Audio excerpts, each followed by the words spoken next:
E aí galera do Me Salva, estamos aqui começando mais uma aula de mecânica para ensino superior. E nessa aula a gente vai estudar então o movimento de um projétil. A gente vai arremessar alguma coisa para cima com um certo ângulo e a gente vai ver como esse corpo vai se comportar então na sua trajetória.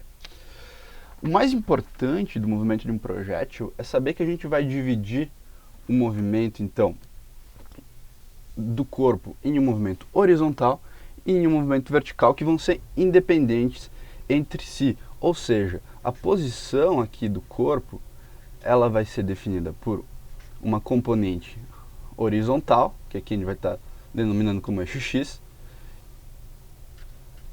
e de uma componente vertical, que vai ser então aqui no eixo Y.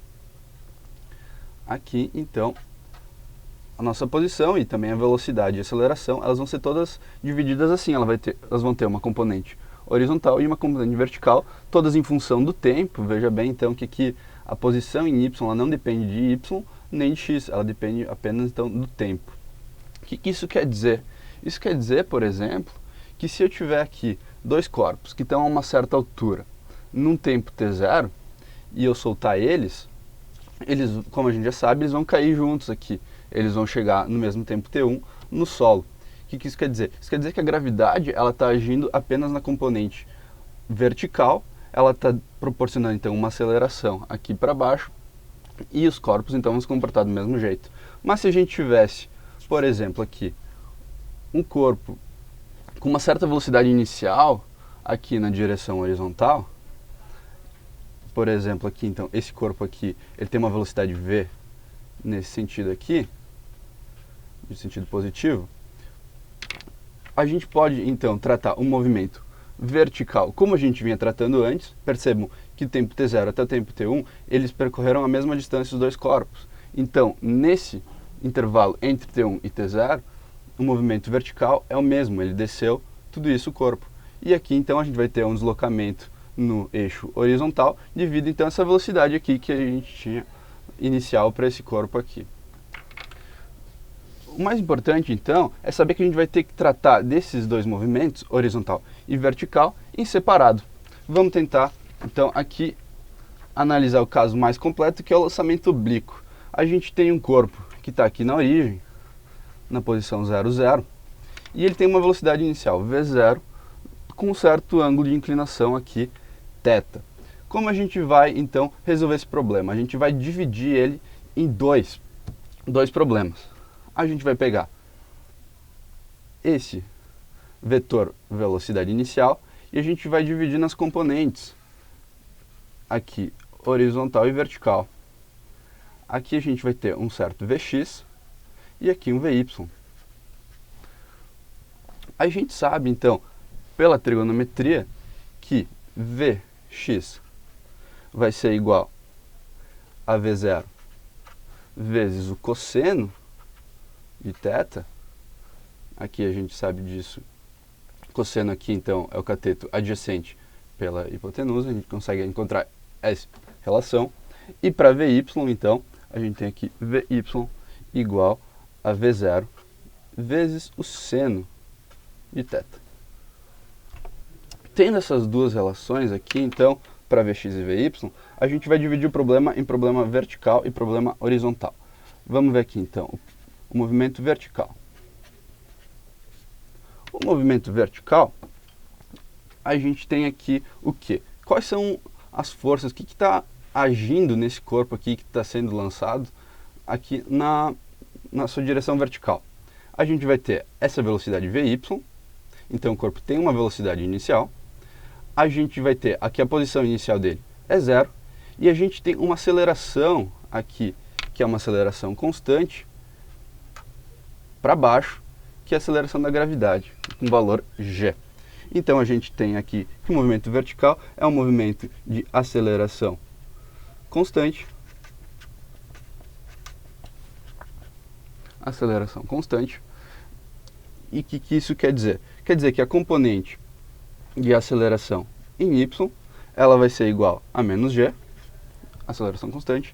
E das nossas aulas de aceleração constante, a gente lembra então que a velocidade para um corpo, então, que tem uma aceleração constante, vai ser o quê? Vai ser a velocidade inicial, v0, y.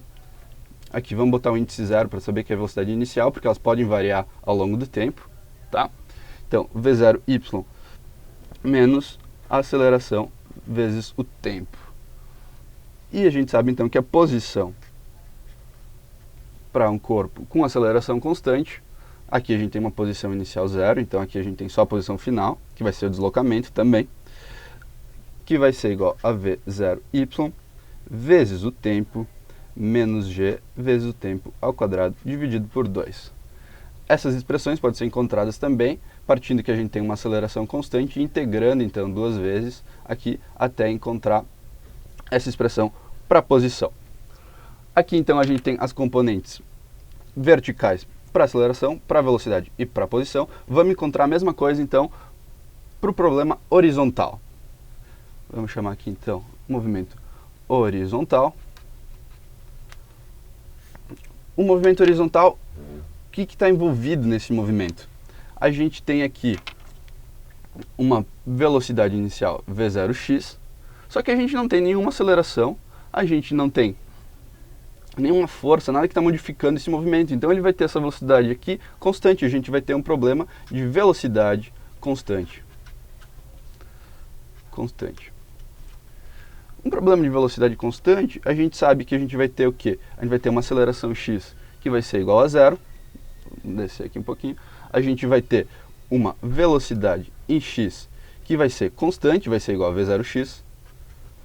E a gente tem uma posição rx que vai ser igual então a v0x vezes o tempo transcorrido. Então aqui a gente consegue montar o vetor aceleração usando essas duas componentes, o vetor velocidade e o vetor posição. Vamos partir do vetor posição para encontrar o alcance, até onde esse corpo ele pode chegar aqui no eixo x, se ele for arremessado com esse certo ângulo, então aqui θ. Como é que a gente vai calcular isso?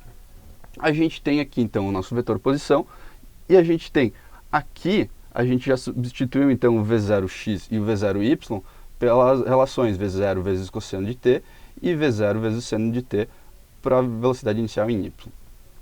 Como é que a gente vai fazer?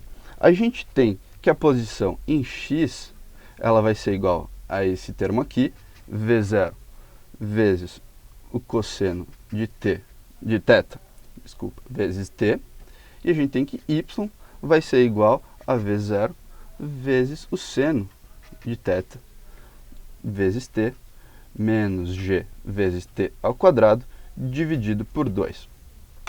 O que a gente vai fazer? A gente quer encontrar esse alcance r. Então a gente, nesse ponto aqui, a gente tem que x é igual a r. E nesse ponto aqui, a gente tem que y, se vocês perceberem, y vai chegar até uma altura máxima aqui, e ele vai descer, então aqui a gente vai ter y igual a 0. O que a gente vai fazer? A gente vai pegar, para encontrar esse valor de r aqui, em função das constantes do nosso problema, que é o quê? Que é v0, que é θ e que é a gravidade aqui, g, a gente vai então pegar esse t, que é a variável do problema, esse t aqui, e a gente vai fazer ele sumir. Como é que a gente vai fazer isso? A gente vai isolar ele aqui nessa primeira equação. O que vai nos dar? Vai nos dar que t é igual a r dividido por v0 vezes o cosseno de θ, tá? Isso aqui tudo então dividindo, né? E a gente vai substituir nessa equação aqui.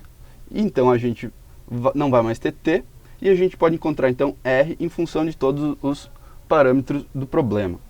O que isso vai nos dar?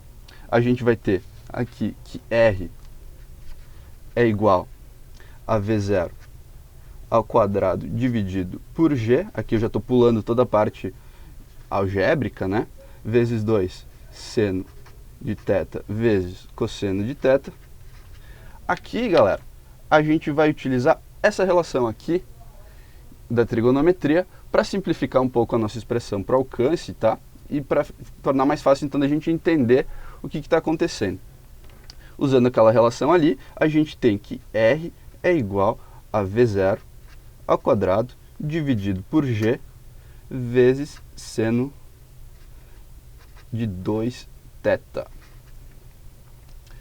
Aqui, então, a gente tem que o alcance depende desses parâmetros aqui.